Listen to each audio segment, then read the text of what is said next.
हम नींद में सपने देखते हैं, लेकिन ईश्वर हमें हर दिन नींद से जगाकर उन सपनों को पूरा करने का अवसर देते हैं। आप उस अवसर को व्यर्थ ना जाने दें। बच्चों, आपका पिछले पाठ में संज्ञा शब्दों से परिचय हुआ। आपने पढ़ा कि संसार में जितने भी नाम हैं, वे सभी संज्ञा शब्द कहलाते हैं।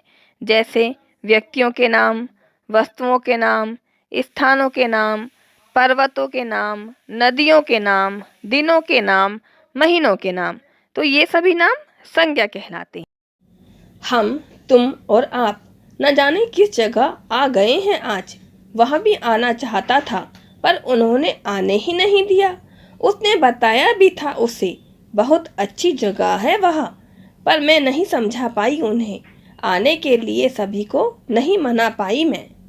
नमस्कार, आप सभी का मेरे चैनल रंजनार्थ हिंदी की दुनिया में स्वागत है। मैंने नामों के स्थान पर या कहें संज्ञा शब्दों के स्थान पर कुछ अन्य शब्दों का उपयोग किया है, जैसे हम, तुम, आप, वह, उन्होंने, उसने, मैं इत्यादि। ये सभी शब्द सर्वनाम शब्द कहलाते हैं। तो आज मैं आपके लिए सर्वनाम शब्द का वीडियो लेकर उपस्थित हूँ। सर्वनाम शब्द के 6 भेद होते हैं। इन भेदों की संख्या और नाम याद रखना हो सकता है आपके लिए कठिन हो। इसके लिए मैं आपको एक ट्रिक बताती हूँ। देखिए, स, र, ब, न, आ, म सर्वनाम। इसमें आए 6 वर्ण, तो सर्वनाम के भेद हैं 6। अब भेदों के नाम याद करने के लिए एक वाक्य याद कर सकते हैं। अनिल ने निश्चय से पुस्तक संभालने हेतु निजल की प्रशंसा की। देखिए, अनिल से अनिश्चयवाचक, निश्चयवाचक तो है एक सर्वनाम का भेद। पुस्तक से पुरुषवाचक, संभालने से संबंधवाचक, निजल से निजवाचक और प्रशंसा से प्रश्नवाचक सर्वनाम की रचना की जा सकती है। अब हम इन्हें विस्तार से समझते हैं। निश्चयवाचक सर्वनाम। निश्चय से तात्पर्य होता है जो निश्चित है, अर्थात जिसके बारे में हम जानते हैं। इस प्रकार हम कह सकते हैं, वे सर्वनाम शब्द जो हमें किसी निश्चित व्यक्ति या वस्तु का बोध करवाते हैं, वे निश्चयवाचक सर्वनाम कहलाते हैं।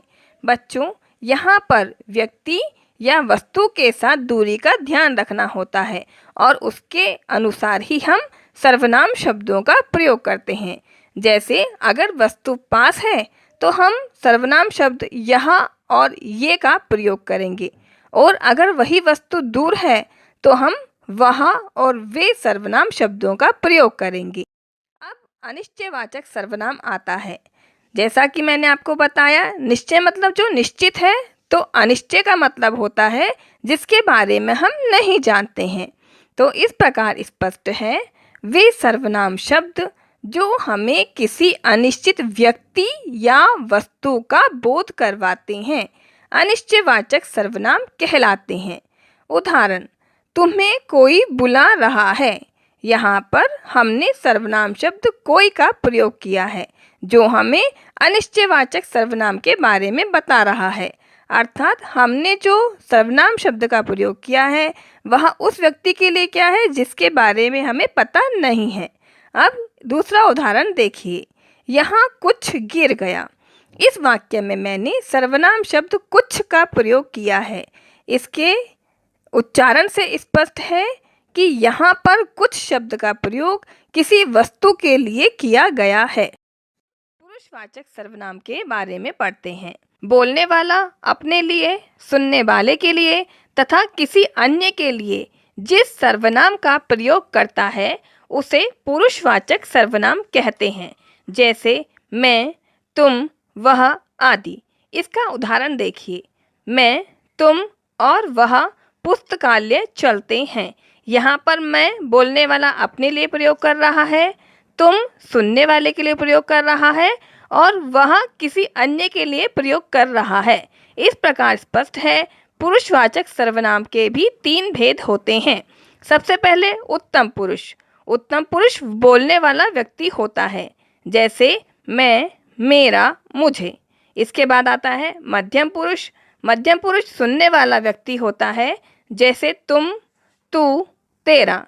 और अंत में आता है अन्य पुरुष। अन्य पुरुष हम दूसरे व्यक्ति के लिए प्रयुक्त करते हैं जो वहाँ उपस्थित नहीं होता है, लेकिन जिसके बारे में बात की जा रही होती है। इसके उदाहरण हैं वह, वे, उसका। इसके बाद आता है प्रश्नवाचक सर्वनाम। जैसा कि इसके नाम से ही स्पष्ट हो रहा है, यह भेद प्रश्न पूछने से संबंधित है।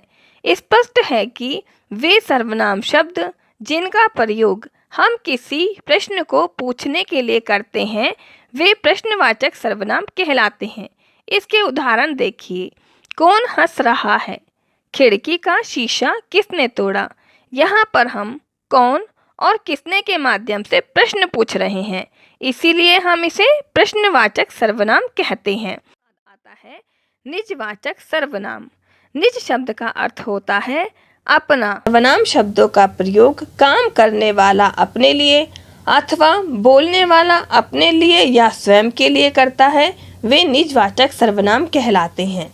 इस प्रकार हम कह सकते हैं कि इसके अंतर्गत वे सर्वनाम आते हैं जिनका प्रयोग वक्ता या लेखक स्वयं अपने लिए करता है। आप, अपने आप, स्वयं, खुद, स्वतः, निज आदि कुछ निजवाचक सर्वनाम शब्दों के उदाहरण हैं। इनका वाक्यों में प्रयोग। वह मेरी कार है, हम खुद ही इधर आ गए, मैं अपना काम स्वयं कर लूँगा, मैंने अपना गृह कार्य कर लिया है। स्पष्ट है, निजवाचक सर्वनाम का प्रयोग कर्ता स्वयं के लिए करता है। आता है संबंधवाचक सर्वनाम। संबंध शब्द का तात्पर्य है दो व्यक्तियों या वस्तुओं के मध्य संबंध स्थापित करना। इस प्रकार स्पष्ट है, संबंधवाचक सर्वनाम वे सर्वनाम शब्द होते हैं जो दो वाक्यों के मध्य संबंध को बतलाते हैं। जैसे जो सत्य बोलता है वह कभी नहीं डरता। यहाँ पर जो और वह दो वाक्यों के मध्य संबंध स्थापित कर रहे हैं। यहाँ बताया जा रहा है कि जो सत्य बोल रहा है वह कभी किसी से नहीं डरेगा।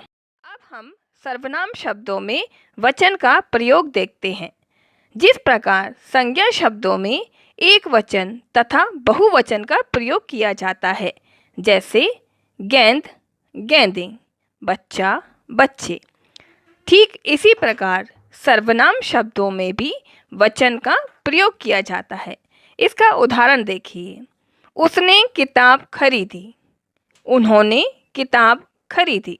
यहाँ पर उसने एक वचन है और उन्होंने बहुवचन सर्वनाम है। अब हम एक वचन और बहुवचन सर्वनाम के कुछ उदाहरण देखते हैं। एक वचन सर्वनाम के उदाहरण मैं, तू, वह, यह। अब बहुवचन शब्दों के उदाहरण देखते हैं। हम, वे, इन्होंने, किन्हें। तो बच्चों, आज हमने सर्वनाम शब्दों में एक वचन और बहुवचन का प्रयोग तथा सर्वनाम शब्दों के भेद पढ़े।